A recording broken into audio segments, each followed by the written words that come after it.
Okay, let's jump right into this explainer. Today, we're looking at how a fundamental shift in the way you view money is literally the key to unlocking long-term freedom. We're going to break down exactly what the world's most successful wealth builders know about money that, well, most people just completely miss. And I promise you, it's not some top secret magical investment formula. It's actually a total mindset shift. We naturally assume the gap between everyday earners and billionaires is purely the size of their paychecks. We tend to think, well, they just have way more cash coming in, so of course they're wealthy. But the real secret? It actually lies in their mindset. It's how they think about money. Because true wealth building isn't just a basic math equation. It's a completely different psychological approach to every single dollar that passes through your hands. To see this in action, just imagine two people earning the exact same $100,000 a year salary. The first person spends absolutely everything they earn. They probably look great doing it, but they're constantly worrying about bills, and they feel like they're just running on a treadmill, getting nowhere. But the second person, they take a portion of that exact same 100 grand to save, invest, and buy assets. Over time, that second person builds a financial machine that just keeps working, even when they're fast asleep. It's the exact same income, but a totally different reality.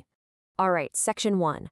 Thinking like a billionaire, changing how we define money. This quote really hits the nail on the head. Most of us see money as just cash sitting in a checking account, right? It's just waiting to be spent on the next bill. But the wealthy view it as capital waiting to be deployed. A dollar just sitting there idle has incredibly limited potential. But a dollar invested, that dollar becomes an active tool. It's like a tiny employee whose only job is to go out and recruit even more dollars. Because of this, billionaires don't just look at a price tag and ask, can I afford this? Instead, they ask a way more powerful question. What can this money produce? They're constantly evaluating if a purchase will make them richer, poorer, or just leave them in exactly the same position. And the best part is, you don't need $1 billion to start thinking this way. Whether you have $100 or $1,000, you can start asking right now what your money is actually doing for you. Moving to section 2. The power of productive assets, evaluating and owning your wealth. See, most people simply look at the price tag, but wealthy investors, they are hunting for value. Take a $2,000 laptop, for example. If you buy it just because it's a trendy new piece of tech, it's basically an expensive toy that drains your resources. But if you use that exact same laptop to launch a side business that pulls in thousands of dollars a month, well, its economic value dramatically outweighs its initial cost. The wealthy are hyper-focused on the return a purchase can create, whether that's equipment, a new skill, or a business investment. So, the absolutely crucial point here is ownership. A salary only compensates you for your time, whereas ownership allows you to benefit from the growth of an asset without you having to constantly work for it. This is the biggest difference between just earning an income and actually building long-term freedom. If all your income depends on your ability to clock in every single hour, there's a hard limit to how much you can make because, hey, there are only so many hours in a day.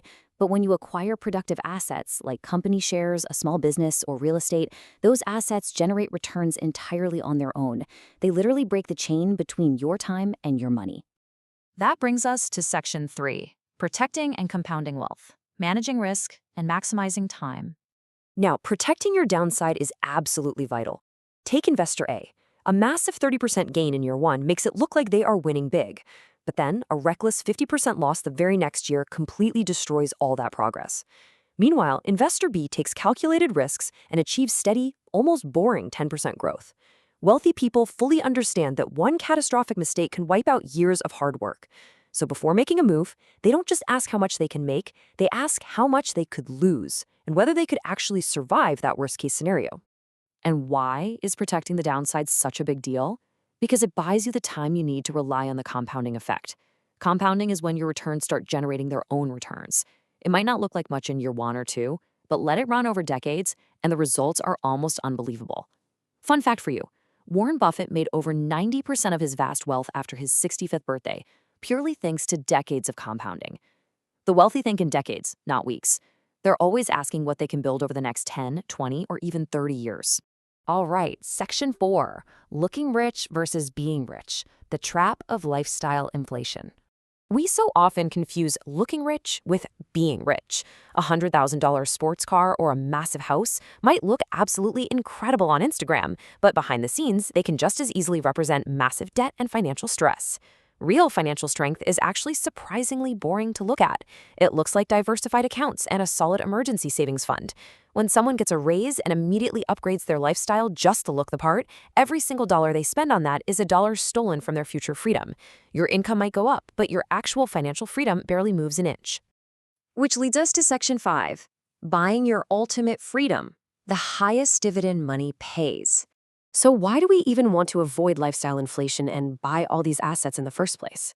Well, because the greatest asset money can buy isn't a mansion or a fancy watch. It's flexibility. It's having choice and absolute control over your own time. When you have assets backing you up, you can finally say no to a toxic job. You can take a month off. You can walk away from a terrible deal simply because you don't desperately need the paycheck. Having choices is the ultimate form of wealth.